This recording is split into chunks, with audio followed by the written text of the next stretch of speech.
Igreja, é um prazer poder ministrar a palavra do Senhor. Eu quero mandar um beijo aqui para minha família, que eu sei que hoje estão todos me assistindo lá em Panambi. Então, beijo pai, beijo mãe, beijo irmãs, beijo sobrinhos. Amo vocês. Hoje me foi dada a grande responsabilidade e graça de continuar esse tema, as batalhas espirituais internas.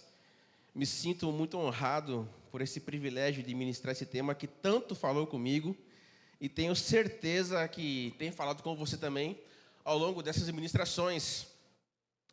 E hoje eu vou dar continuidade na parte que a nossa pastora Fernanda deixou sobre as disciplinas espirituais, mas eu acho que a gente vai precisar dar uma recapitulada para relembrar, porque como já tem alguns dias sem macro, a semana passada só foi a Ágape, então talvez alguém já tenha esquecido do que se trata esse tema. E quem está assistindo hoje aqui pela primeira vez, é bom ir lá no YouTube da Videira e procurar as ministrações anteriores para compreender aquilo que eu vou falar aqui hoje. Mas antes de iniciar, eu quero que você feche os seus olhos para uma breve oração. Senhor Jesus, bendizemos o Teu nome por Tua graça sobre nós derramada, pelo Teu amor por cada um de nós aqui. Nós Te louvamos e Te bendizemos por Tua presença que nos atrai, que nos chama para perto de Ti e que nos quer tão bem. Te louvamos, Jesus, por esse dia em especial e por aquilo que Tu há de falar aos nossos corações mais uma vez nesse lugar. Em nome de Jesus. Amém.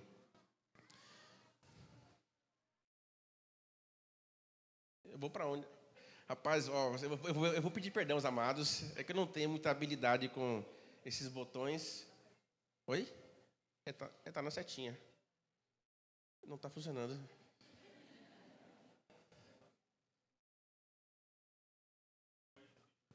Pronto, então eu vou pedir para a mídia me ajudar lá. Acho que fica melhor. Bom, começando pelo texto base. Funcionou? Pronto, beleza. Aí, agora foi. Agora estou poderoso. Agora estou mais seguro. O texto base que nós vamos trabalhar ao longo dessa ministração é Lucas 21:19. É na vossa perseverança que ganharei as vossas almas. A vida cristã, ela não é um mar de rosas. A gente sabe muito bem disso. E aqui eu quero aproveitar essa oportunidade para fazer uma correção de uma fala minha, acho que 1 ano atrás, quando teve aqui o seminário de vida abundante. E eu ministrei sobre a vida abundante e eu falei que a vida com Cristo era muito fácil. Mas, na verdade, a vida cristã não é tão fácil como se parece, por causa dessas benditas batalhas internas que temos. Se o nosso inimigo fosse apenas o diabo e o mundo, coisas externas, acredito que seria muito mais fácil. Mas como temos que lutar com o nosso interior, temos que lutar com os nossos pensamentos, com as nossas emoções e sentimentos, a vida se torna difícil. Renúncias precisam ser feitas, e renúncias que muitas vezes custam-nos alguma coisa. Abrir mão de algo por causa de Cristo, muitas vezes nos custa algo. E algo que nos traz dor. Algo que às vezes a gente chega a pesar na balança e pensar se realmente é isso que nós queremos. Mas a vida cristã não é um mar de rosas. O caminho é estreito. Diz assim: alcançando o fim da vossa fé, a salvação das vossas almas. O próprio Jesus disse: quem perseverar até o fim será salvo. Isso na versão do Evangelho de Mateus. Ou seja, é preciso perseverar. É preciso persistir ao longo do caminho, mesmo que o caminho seja estreito, mesmo que seja difícil. É necessário. O ventinho ali vai me ajudar, né, velho? Eu estou me esvaindo aqui já. Continuando, Eu não vou ler todos os slides para não perdermos muito tempo. Mas para resumir, eita, agora acho que foi demais, velho. Acho que não precisa tanto vento, não. Bota no 1 só aí, bem fraquinho. Senão vai voar tudo aqui. Aí. A vida cristã é uma vida de enfrentamentos, como eu já falei lá anteriormente. O próprio Deus sabe que seremos tentados, tentados como Jesus foi tentado. Isso nos mostra que a vida cristã, ela vai, em algum momento, nós vamos precisar enfrentar um inimigo. Nós vamos precisar enfrentar o inimigo interno. Nós vamos precisar enfrentar pensamentos, uma estrutura mental viciada, pensamentos viciados. Nós vamos precisar enfrentar vontades más, intenções más, precisarão ser enfrentadas. E isso tem uma razão, né, porque somos tentados por conta da natureza caída. Esse é o grande problema. A natureza humana é uma natureza caída. E ela não tem inclinação alguma para Deus. Esse é o grande problema. A natureza humana, ela não tem interesse em buscar a Deus, porque ela está caída, por conta do pecado. E aí, então, nós chegamos naquelas 3 esferas que Niles começou a ministrar sobre as esferas humanas. A esfera do desejo, a epitimia, a esfera da emoção, o timos, e o espírito, o nous, que é a mente. E aqui, então, a gente começou a entender agora quais eram os nossos inimigos internos, como isso se definiu através dessa divisão aqui. E aí, então, o desejo. A do desejo é a marca por 3 pulsões: a comida, a sexualidade e as posses. Você vai lembrar do que era a gastrimargia, a questão de comer tudo, trazer para si, a questão do ventre. Você vai lembrar da avareza, o ter dá segurança, o perder é quase perder a si mesmo. O termo é a questão da posse. A porneia, que é o quê? É um desequilíbrio psicológico que canaliza todas as energias para o campo genital. Continuando. A ira, a orge, né, que é a ira, literalmente, brevidade de sopro. Continuando. A lipe, que é o que é a tristeza, né? E tem a outra tristeza, que a gente vai falar aqui na frente também, que é a assídia, que é a tristeza, que é o que é a falta de esperança. O padre Paulo Ricardo, ele chama a assídia de preguiça espiritual. Eu acho muito interessante esse conceito que ele traz sobre preguiça espiritual, porque é a mesma coisa da falta de esperança.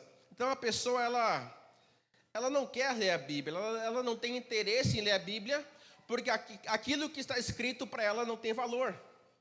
Aquilo que está escrito para ela não tem muita relevância, porque ela não vê esperança. Então ela não consegue se concentrar para orar. Por que não consegue se concentrar para orar? A mente começa a divagar, porque ela não vê sentido na oração. Ela não vê propósito na oração. Então ela não se dedica a algo espiritual.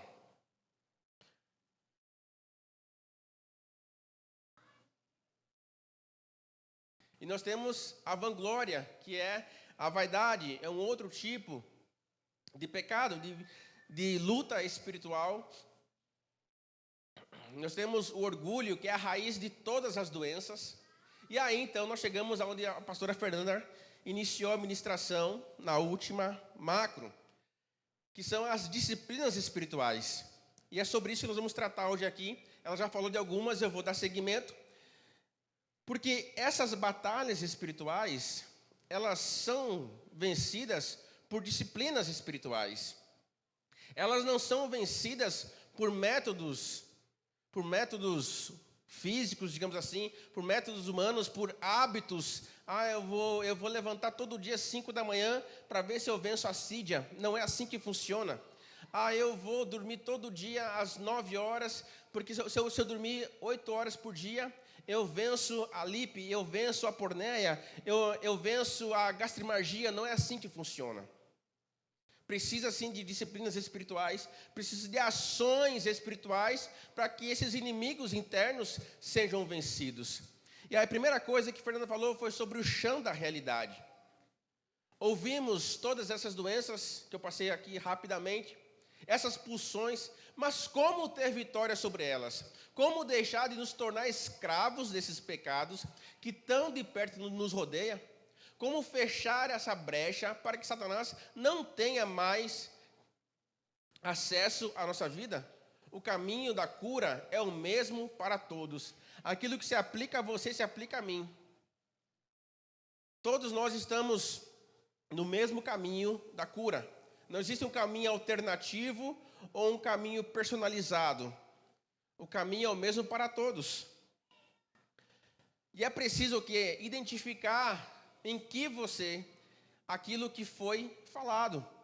Por exemplo, a gente falou aqui da gastrimargia, a pessoa que come demais, a pessoa que fica olhando a mesa do buffet e tentando comer o máximo possível, se puder levar embora, melhor ainda, já traz um potinho de sorvete vazio, né, para poder encher ali e levar embora no final da festa. Pessoas que são avarentas, que na hora de dividir a conta, o cara faz questão dos centavos.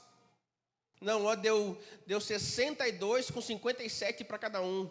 Aí o cara dá o pix certinho, 62,57. Não dá nem um centavo a mais, nem um a menos. O camarada tem uma sensação de posse muito grande. E tudo que tem, ele não consegue emprestar, ele não consegue dar. Porque se ele dá, se ele emprestar, ele se sente, ele fica fragilizado com aquilo. Ele fica mal, porque, rapaz, e se ele não me pagar? E se ele não me devolver? E se ele quebrar? Eu vou fazer como? Então, a gente precisa identificar em qual daqueles pecados, daquelas batalhas nós estamos enfrentando. Isso não é demérito para ninguém. Nós estávamos conversando hoje, eu e Simeia, e ela me relatou um testemunho que ela ouviu de um pastor que foi procurar ajuda porque ele estava viciado em pornografia. E aí o pastor que estava dando ajuda, ele explicou mais ou menos como foi o processo da ajuda para esse pastor que estava viciado. E é interessante que quantas pessoas sofrem com esse problema, mas têm vergonha de falar. Tem vergonha de falar porque, meu Deus, como é que eu vou confessar para o meu líder que eu fiz essa besteira? E aí acaba convivendo com isso, acaba sofrendo com isso, mas é preciso enfrentar. Essas batalhas precisam ser enfrentadas, elas precisam ser identificadas. Eu preciso saber aonde é meu ponto fraco. E eu tenho um ponto fraco, que muitos aqui que me conhecem de antigamente sabem disso. O meu sobrenome era Briga. Jonas, coitado, foi o meu primeiro co-discípulo líder. Sabe disso? Rapaz, para me irar, meu Deus do céu, para me irar bastava o vento bater, velho. Pense um camarada complicado, era eu nesse sentido. Um camarada que se irava muito fácil. Então, eu sei aonde é o meu calcanhar de Aquiles. E eu vou baixar a guarda? Claro que não, velho. É aí que eu fico mais esperto. Quando eu percebo que está surgindo um sentimentozinho, quando eu percebo que algo... rapaz, espera aí. Não é assim que a banda toca. Eu já estou conseguindo me perceber e fazer a leitura correta e exercer o domínio próprio. É uma batalha minha. A sua pode ser outra, que eu não sei qual é. Mas essa é a minha batalha. A sua pode ser orgulho, pode ser avareza, pode ser a própria porneia, pode ser a gastrimargia. Mas você precisa saber aonde é que o negócio aperta para você. Mas para que isso seja enfrentado, para que hoje eu consiga controlar minha ira, eu tenho uma batalha espiritual a ser travada. E eu vou usar ferramentas espirituais para que isso seja vencido.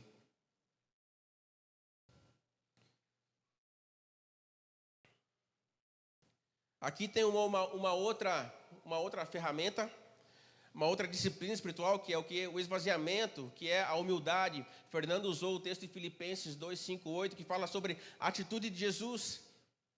que mesmo sendo Deus, não considerou o ser igual a Deus. Era algo a que devia apegar-se, mas esvaziou-se a si mesmo, vindo a ser servo, tornando-se semelhante aos homens.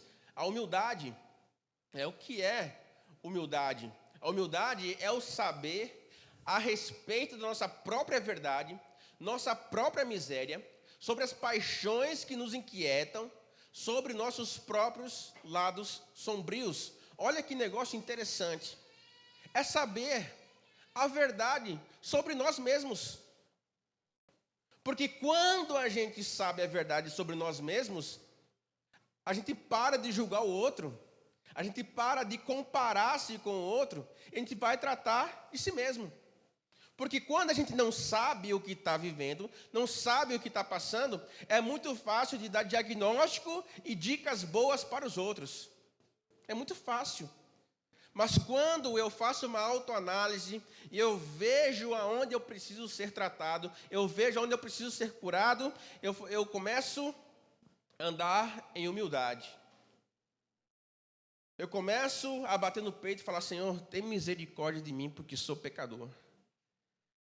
Eu já nem levanto os olhos, porque eu reconheço que eu sou pecador. E eu preciso de cura, eu preciso de transformação.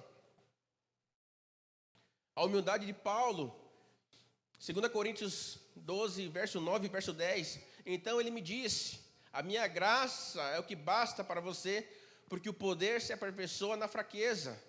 De boa vontade, pois, mas me gloriarei nas fraquezas, para que sobre mim repouse o poder de Cristo.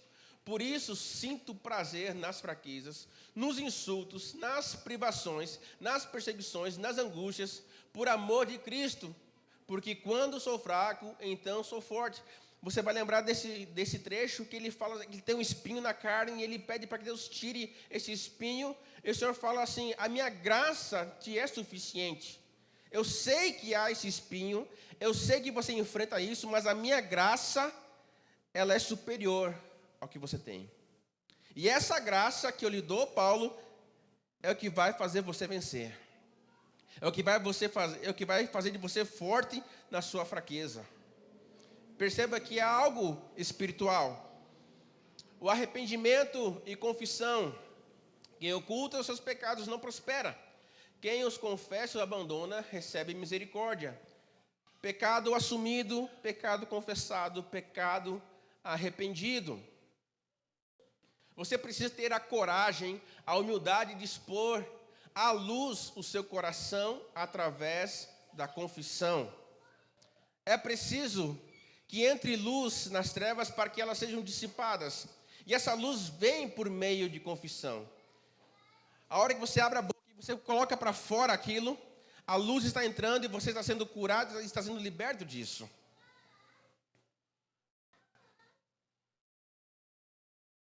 E aqui então eu quero agora começar a ministrar a você a parte de que me coube nessa ministração.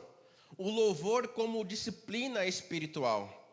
Aqui eu vou botar apenas os versículos, alguns poucos versículos, para que você possa me acompanhar. Mas o louvor, como disciplina espiritual, ele é muito mais do que esse momento que nós tivemos aqui com Jonatas, Fabrício e Lara. O louvor como disciplina espiritual é um estilo de vida, é uma forma de vida. O louvor como disciplina espiritual, ele não é apenas um momento, é muito mais do que isso. É muito mais do que isso. Quando nós falamos de louvor como disciplina espiritual, nós entendemos que a nossa mente ela é bombardeada por vários pensamentos. Quando a gente fica com a mente vazia, tem aquele ditado, mente vazia, oficina do diabo. Mas quando a nossa mente está vazia, vários pensamentos surgem, várias ideias mirabolantes surgem, e muitas dessas ideias, muitos desses pensamentos, são pensamentos maus. São vícios mentais de pecado, pensamentos maus sobre si mesmo, sobre os outros, pensamento de porneia, pensamento de avareza, vários tipos de pensamento. E como é que a gente combate isso? Por meio do louvor. De uma forma racional e consciente. é aprender a trazer o louvor para si. Eu não sei se eu vou conseguir me fazer compreender, mas eu quero ler um texto de Salmo 103, o verso 1 até o verso 5, diz assim, não está na tela, mas eu quero que você preste bem atenção. Todo o meu ser louve o Senhor. Louvarei o seu santo nome de todo o coração. Todo o meu ser louve o Senhor. Que eu jamais me esqueça de suas bênçãos. Ele perdoa todos os meus pecados e cura todas as minhas doenças. Ele me resgata da morte e me coroa de amor e misericórdia. Ele enche minha vida de coisas boas. Salmo 103, do 1 ao 5. Eu entendo que o louvor, ele é uma coisa que sai de mim, de dentro de mim, para Deus. Eu coloco existem músicas prontas que a gente coloca para ouvir, ou às vezes vai relembrando elas, e começa a surfejar essas músicas, e começa a cantar essas músicas em momentos de tentação, em momentos de dificuldade. Quando eu passei meu processo lá do câncer, lá em 2017, 2018, quem é desse tempo vai lembrar, uma das músicas que eu cantei muito naquela época, nos meus internamentos, nas minhas idas para tratamento lá em Salvador, uma das músicas que eu cantava muito, e ela me emociona muito, me perdoem a minha afinação, mas ela é uma que a gente canta aqui na videira do Davi Sasser, aquela: se o mar me submergir a sua mão, me traz à tona para respirar e me faz andar sobre as águas. Tu és o Deus da minha salvação, és o meu dono, minha paixão, minha canção. E o que mais? Rapaz, essa música eu cantei várias vezes. E eu lembro que eu cantei ela no dia que eu quase morri lá no São Rafael, que eu já contei essa história para vocês aqui, que o médico errou o corte aqui e cortou uma artéria, né? E eu achei que naquele dia eu ia embora, mas não fui, estou aqui.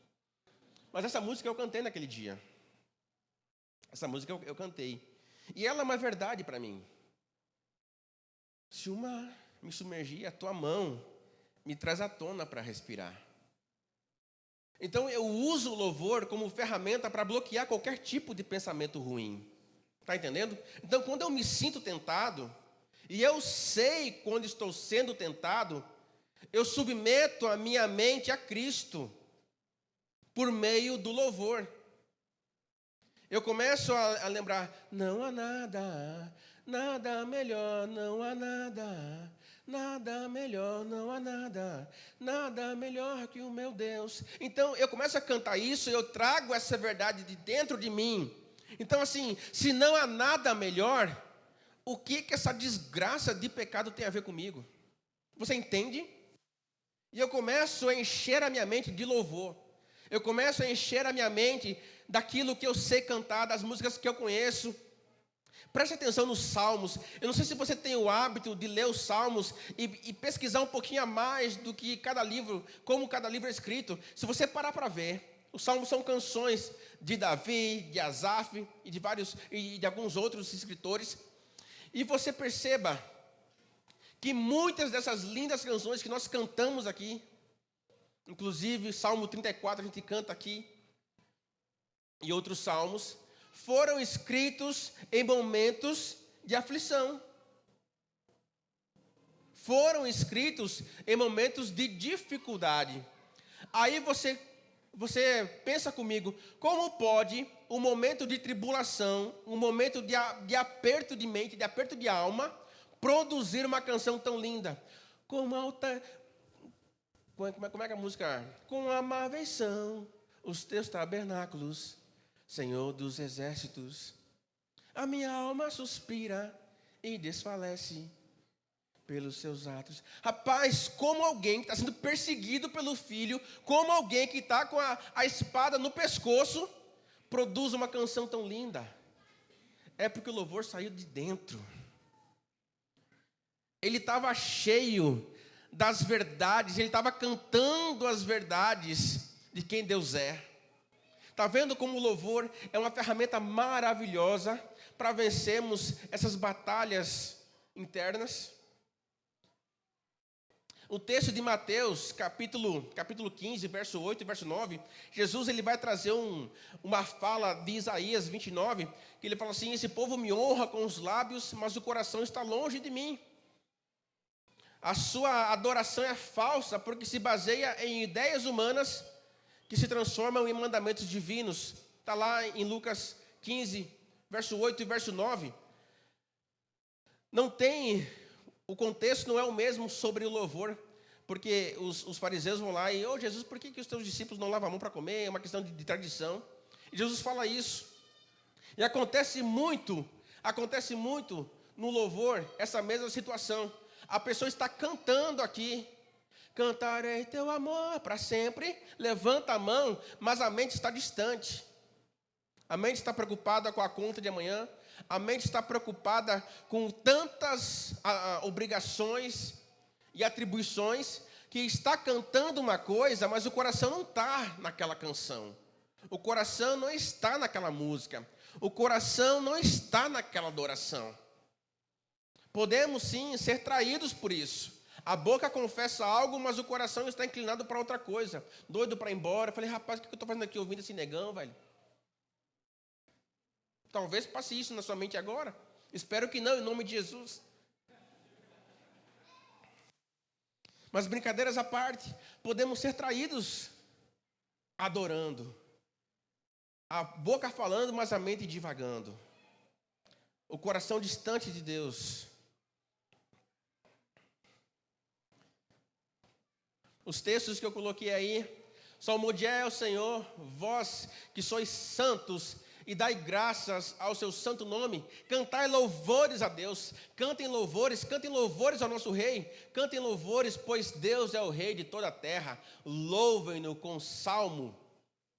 E diz assim: não vos embriagueis com vinho no qual há dissolução, mas enchei-vos do Espírito, falando entre vós com salmos, entoando e louvando de coração ao Senhor, com hinos e cânticos espirituais. Olha o louvor como uma ferramenta, como uma disciplina espiritual. Uma outra disciplina espiritual para vencermos essas batalhas internas se chama gratidão. O ser grato em tudo, até nas perdas. É difícil ser grato nas perdas, mas fomos chamados a ser gratos. Fomos chamados a ser agradecidos. Deus sempre se move em nosso favor. Deus sempre se move em nosso favor. Mesmo que às vezes a gente não veja por um tempo, mas Deus está se movendo, Deus está agindo, e por isso precisamos ser gratos.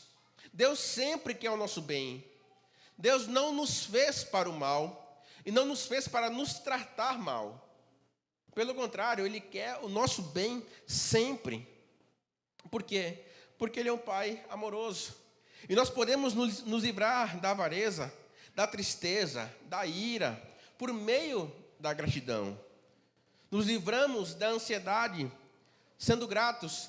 E aí eu preciso ler esse texto de Filipenses 4, que é uma fala de Paulo. O apóstolo Paulo diz assim: alegrei-me sobremaneira no Senhor, porque agora, uma vez mais, renovastes a meu favor o vosso cuidado, o qual também já tinhas antes, mas vos faltava oportunidade. Digo isto não por causa da pobreza, porque aprendi a viver contente em toda e qualquer situação. Tanto sei estar humilhado, como também ser honrado. De tudo e em todas as circunstâncias, já tenho experiência, tanto de fartura como de fome, assim de abundância como de escassez. Tudo posso naquele que me fortalece. Paulo está nos ensinando, na prática, o que é ser grato. Ser grato quando tem em abundância, mas também ser agradecido quando está em falta. Ser grato quando chove, mas também ser grato quando faz seca. Um coração agradecido não maldiz ao Senhor. Um coração agradecido, ele não murmura, porque sabe que Deus é bom. Porque sabe que tudo que Deus faz é bom. Gálatas, capítulo 5, versículo 16, diz assim: digo, porém, andai no Espírito e jamais satisfareis as concupiscências da carne. Amados, o que é andar no Espírito, se não ser grato em todo o tempo, se não louvando em todo o tempo, salmodiando em todo o tempo, dando graças em todo o tempo? Isso é andar no Espírito. Isso é andar no Espírito. Diz assim, em 1 Tessalonicenses 5,18: em tudo dai graças, porque esta é a vontade de Deus em Cristo Jesus para convosco. E essa é a parte do louvor, a questão da gratidão, trazida de dentro para um propósito. Isso se aplica à avareza, por exemplo. A avareza, por exemplo. Qual é o bem maior do materialista? Pô, o cara já tem tudo, ele consegue acumular tudo. Então, assim, o que é mais importante para ele? O que é o bem maior? Porque o cara já tem tudo. Aí você pode até lembrar daquele jovem rico lá da Bíblia, que Jesus conversou com ele, e ele não quis seguir Jesus, porque Jesus pediu para ele vender as posses. Mas o que uma pessoa assim, materialista, que quer possuir tudo, o que é mais importante para ela? Aquilo que é intangível. Aquilo que ela ainda não tem. Aquilo que é intangível. Porque aquilo que o dinheiro pode comprar, aquilo que suas posses conseguem adquirir, ele vai tendo controle, vai ficando mais seguro com aquilo. Mas ainda lhe falta algo. E ele vai em busca disso. Aquilo que é intangível, então, para ele é o mais importante. Mas sabe aonde que ele vai encontrar o que é de fato intangível para ele? É na palavra. Então, a pessoa que tem um problema com a avareza, tem um problema com posses, ela vem para a palavra e ela começa a ver na palavra que ela é filha de Deus, que ele é filho de Deus, que o Espírito Santo habita nele, que o Espírito Santo ajuda ele a não errar, que o Espírito Santo conduz, que o Espírito Santo, que o corpo dele é templo do Espírito, e pela palavra ele vai descobrindo o quê? Rapaz, essa aqui não é a minha pátria. O meu destino final não é esse. E eu não vou levar nada dessa terra. Eu não vou levar nada. Então, por que razão eu sou tão apegado a essas coisas? Por que razão que eu sou tão apegado ao meu contrabaixo, ao meu carro, à minha casa, se quando eu morrer, nada levarei? Por que então eu ser tão apegado? Mas ele só descobre isso à luz da palavra. Ele não vai conseguir pensar assim e raciocinar assim. Eureka, tive uma ideia. Não, é à luz da palavra. E olha só, vou ler 2 textos para você. 1 Pedro 2:11. Amados, exorto-vos como peregrinos e forasteiros que sois, a vos absterdes das paixões carnais que fazem guerra contra a alma. Olha só, você é forasteiro, você não é dessa terra. Então, abstenha-se dessas paixões. Abstenha dessas coisas que a terra oferece. Fuja desse leque de opções de perdição, porque você não é daqui. Filipenses 3:20. Pois a nossa pátria está nos céus, de onde também aguardamos o Salvador, o Senhor Jesus Cristo. Quando nós lemos essas passagens e nós temos problema, dificuldade com a avareza, eu entendo assim, rapaz, eu não sou daqui, velho. O dinheiro não me domina. As posses não me dominam. Eu não sou o que eu tenho. Porque minha pátria ainda está me aguardando. O meu destino final O meu desembarque final ainda está por vir. Então, por que eu vou me perder no caminho? Por que eu vou me perder nessas opções que essa vida terrena me oferece? Por que eu vou me deixar levar por essas paixões que me seduzem e me afastam de Deus, se eu sei que a minha pátria não é essa? Eu não sei se você vai lembrar do início do povo de Israel, quando eles estão indo para a terra prometida. Uma das coisas que lhes foi ordenado era que os homens não se contaminassem com as mulheres da região, porque elas eram mulheres pagãs. E aí você vai lembrar que tinha um profeta chamado Balaão, que ele foi contratado pelo rei, por um rei contra Israel, para profetizar contra Israel, e toda vez que ele profetizar contra Israel, ele abençoava Israel. E isso está em Números capítulo 13, 14, se eu não me engano. E aí o que foi que Balaão fala assim para esse rei: rei, é o seguinte, eu não vou amaldiçoar Israel, não posso, Deus não permite, mas vou lhe dar uma ideia. Seduzam os homens. Vossas mulheres são belas, são bonitas, seduzam os homens e casem-se. Rapaz, foi aí que começou a desgraça de Israel. O povo começou a se misturar, os homens começaram a se interessar pelas mulheres, as cananitas, as amonitas, e começou aquela mistureba ali, e aí então começou a desgraça. Porque não era para os homens se envolverem com aquelas mulheres. Isso se aplica a mim e a você. Nós não somos dessa terra, estamos aqui, é claro, vivendo aqui, é óbvio.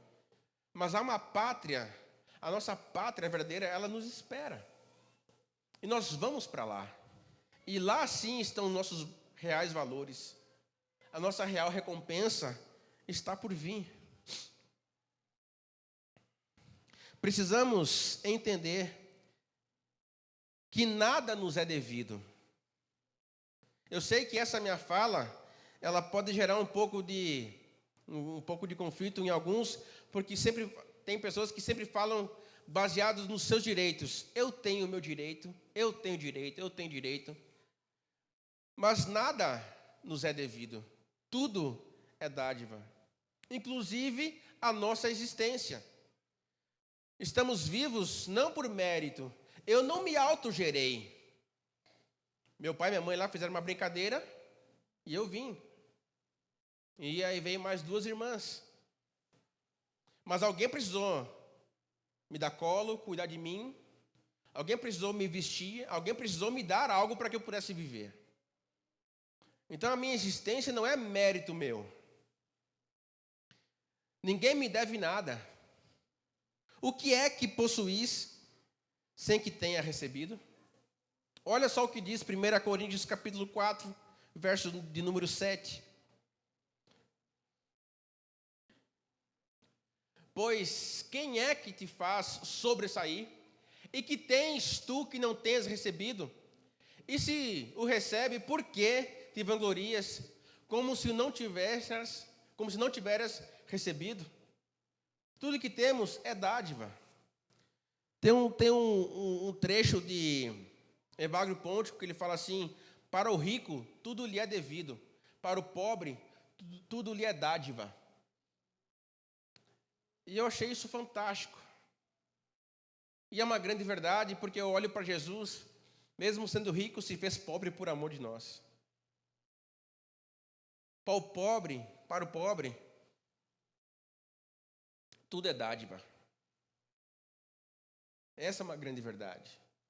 Eu não estou falando de pobre financeiramente, bem por trás dos pobres de espírito.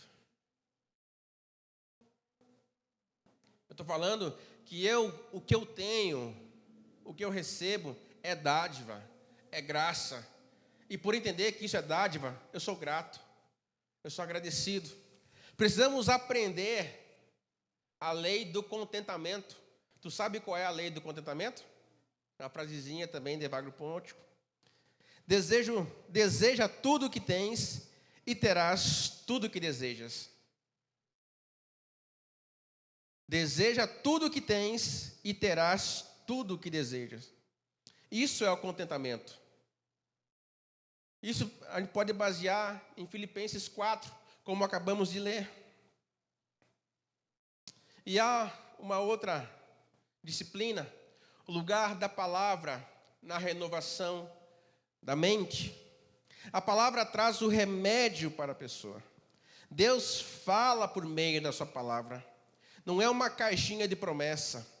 É interagir com as grandes verdades escritas na palavra. Eu lembro que quando eu era criança, minha mãe tinha uma caixinha de promessa. E aí todos os dias a gente tinha que ir lá na caixinha e pegar um versículozinho. Era um negocinho compridinho assim, estreitinho. E aí tinha lá um versículo do dia. Né? Era a caixinha de promessas. Mas a Bíblia, ela não é uma caixinha de promessas. A Bíblia são as verdades de Deus, é Deus falando por meio dela. E quando nós nos debruçamos na palavra, Deus está falando comigo e com você. Deus está trazendo cura para o meio do seu coração. Nosso remédio vem por meio da palavra de Deus. E esse texto, quem é Joade aí, já vai saber de cara essa primeira parte, esse primeiro versículo. Diz assim: de todo o mau caminho desvio os meus pés para observar a tua palavra. Salmo 109, 101. Não me aparto dos teus juízos, pois tu me ensinas. Quão doces são tuas palavras ao meu paladar, mais que o mel à minha boca. Por meio dos teus preceitos consigo entendimento, por isso detesto todo o caminho de falsidade. Lâmpada para os meus pés é a tua palavra e luz para o meu caminho, para os meus caminhos. Olha o que a palavra é. Olha o que o salmista está dizendo. A palavra do Senhor é lâmpada. Ela não me deixa andar na escuridão. Ela clareia por onde eu passo. Ela vai à frente, colocando luz no meu caminho. Quantos de nós tropeçamos na vida? Tropeçamos nas escolhas. Tropeçamos nas ações, nas decisões, porque faltou luz. Faltou entendimento. Faltou conhecimento. Faltou palavra de Deus. Eu e Simé, nós estamos vivendo um processo agora lá de reforma e ampliação da casa nova que a gente comprou. E eu estava assim, eu estou muito cauteloso. Eu vou anotando cada custo, cada despesa que surge, eu vou anotando. E aí eu fiz vários orçamentos e coloquei assim. A Simé, que é a contadora, ela, bora fazer uma planilha para você fazer a comparação. E aí, bora fazer. E aí, fazendo a planilha, onde é mais barato, compra isso aqui, compra isso lá, pá. E aí, ela viu que eu estava um pouco tenso, assim, um pouco sério. Ela falou: estou achando você meio sério, coisa e tal. Falei assim: é que eu não quero errar. Eu não quero errar. Eu quero fazer a compra certa. Não é o site, né? É a compra certa. Eu, quando for comprar um bloco, quando for comprar um cimento, eu quero comprar certo. Eu não quero comprar errado. Quando for fechar um orçamento, eu quero fechar o orçamento certo. Por que eu vou errar? Se eu tenho as ferramentas que me ajudam a acertar. Eu tenho uma esposa que é contadora. Eu sei fazer orçamento. Por que eu vou errar nisso? E muitos de nós erramos no básico, velho. Erramos no básico, erramos no simples, porque falta luz da palavra. Ah, eu não sabia que não podia casar com gente do mundo. Como não sabia? Está na Bíblia. Ah, eu não sabia que não podia tomar um porra de cerveja. Não sabia. Pô, a gente acabou de ler. Não vos embriagueis com vinho. Ah, mas é vinho, não é cerveja.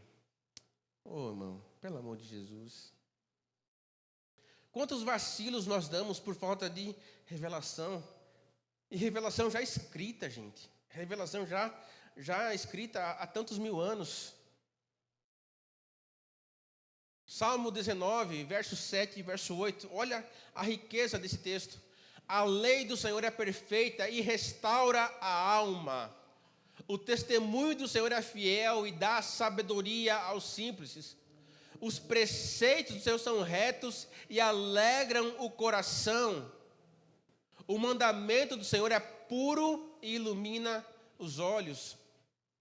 Rapaz, falta alegria, a palavra alegra. Falta pureza nos olhos, falta iluminação nos olhos, a palavra dá isso. Eu não preciso andar em trevas quando eu tenho a palavra. E aí eu fico imaginando pessoas que professam um amor de matar por Jesus, um amor tão profundo por Jesus, mas tem preguiça de ler a Bíblia. Eu começo a ler e me dá sono. Não sei se você já passou por isso, ou se você pratica isso, se você conhece alguém que passa por isso. Mas eu fico pensando, como alguém que professa um amor tão grande por outro, não consegue gastar tempo com o outro? Como eu digo que amo tanto, mas sua palavra me dá sono? É estranho isso, né? Você que é casado, no seu período de namoro, você contava os minutos para encontrar sua namorada, seu namorado? Eu fazia isso. Rapaz, não via a hora de encontrar esse mês, chegar no final de semana para ver ela. E hoje também continua assim. Né, Morena? Eu fico contando os dias para estar junto, colado. Porque eu amo e eu quero isso. A mesma coisa com a palavra. A mesma coisa com a palavra. Eu acordo pela manhã, velho, a minha Bíblia tem que estar em áudio, cara, para eu ouvir aquilo ali, para eu me alimentar. Porque eu preciso e eu quero me alimentar da palavra. Não porque eu sou pastor, não. Eu aprendi essa disciplina espiritual há muitos anos atrás. Eu estou com 39 anos. Foi no seminário, eu estava com 20 no seminário, e no seminário era obrigatório ler a Bíblia anual. Tinha um plano. E aí eu lembro que a gente acordava às 6 da manhã, de 6h10 às 7 da manhã era o devocional. E aí passava um monitor nos quartos para ver se nós estávamos lendo a Bíblia, porque era para ler a Bíblia. E aquilo ali me deu uma disciplina, velho. Depois dos meus 20 anos, eu li a Bíblia todo ano. E eu me propus, nos últimos 3 para 4 anos, a ler a Bíblia pelo menos 2 vezes no ano.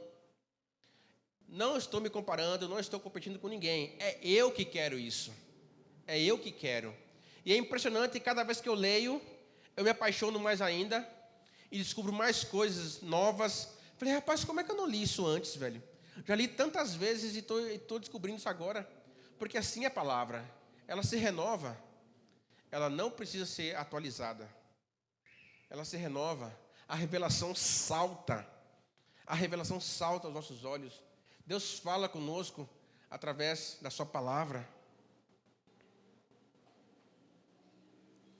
Salmo 119, verso 9 a 11.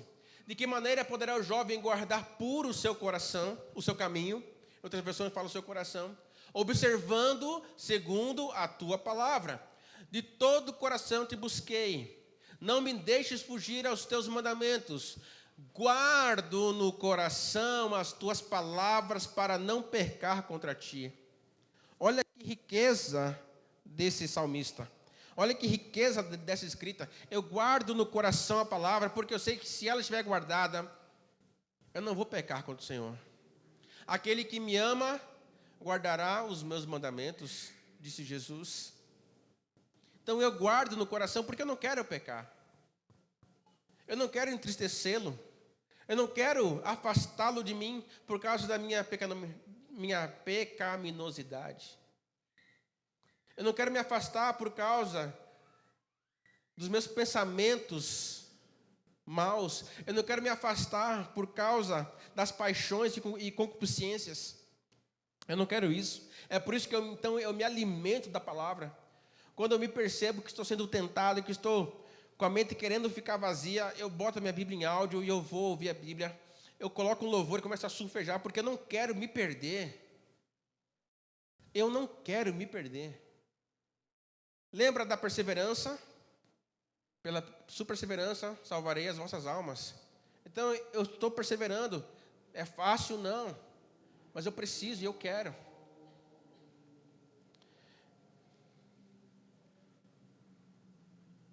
Acho que agora dá travadinha aqui. Ah, não, foi.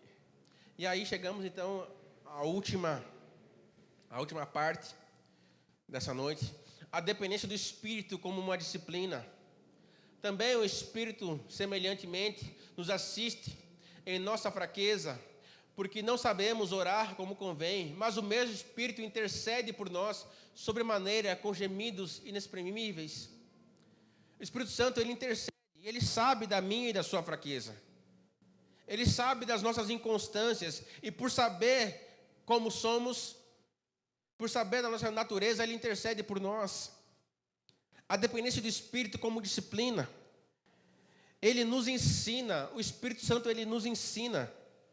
Olha o que diz João 14, 26. Mas o Consolador, o Espírito Santo, a quem o Pai enviará em meu nome, esse vos ensinará todas as coisas que vos fará lembrar de tudo o que vos tenho dito.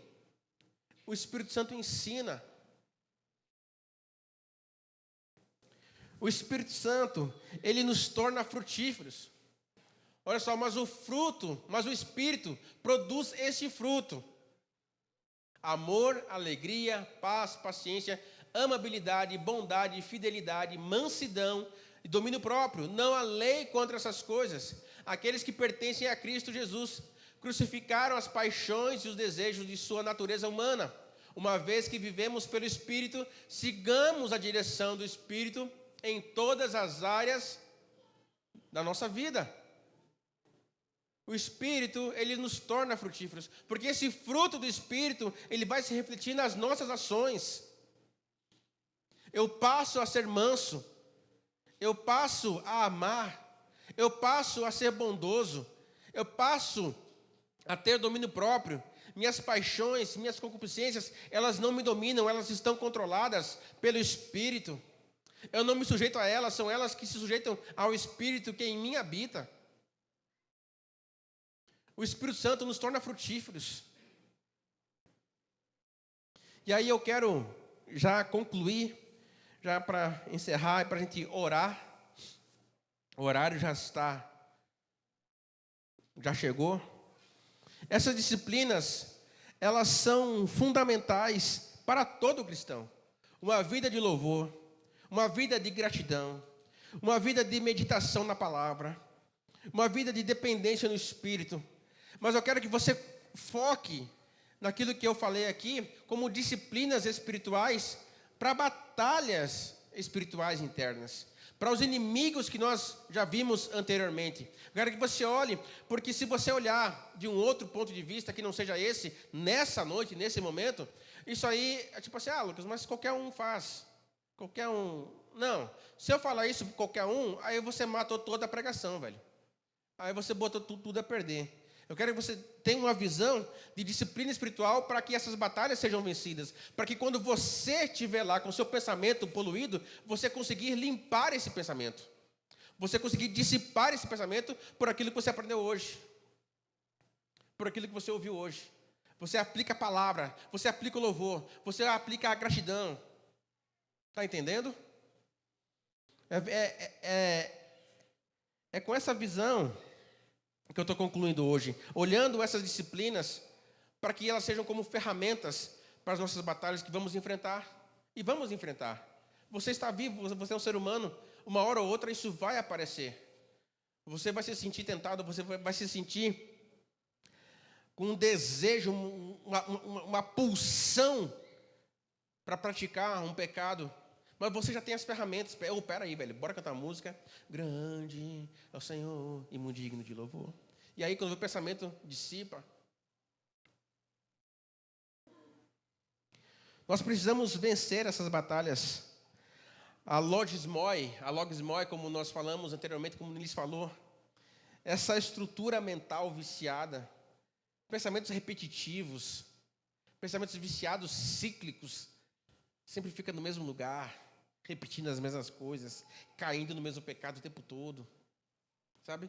Aí tá andando, subindo, quando vê, buf, caiu porque fez a mesma coisa. Aí começa a subir de novo, buf, caiu porque fez a mesma coisa.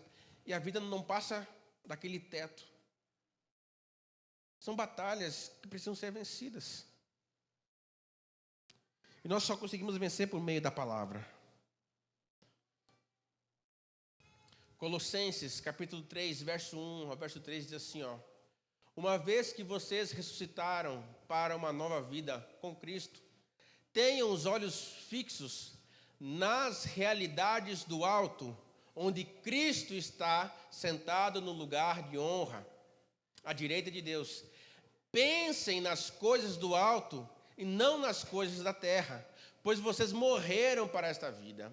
E agora sua verdadeira vida está escondida com Cristo em Deus.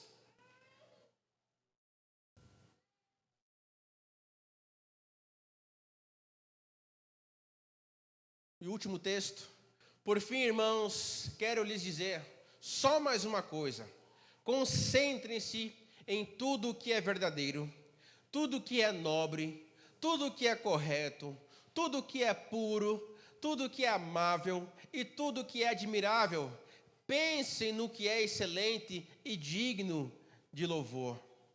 Com esses dois textos eu encerro essa noite, convidando você a se colocar em pé para orarmos ao Senhor.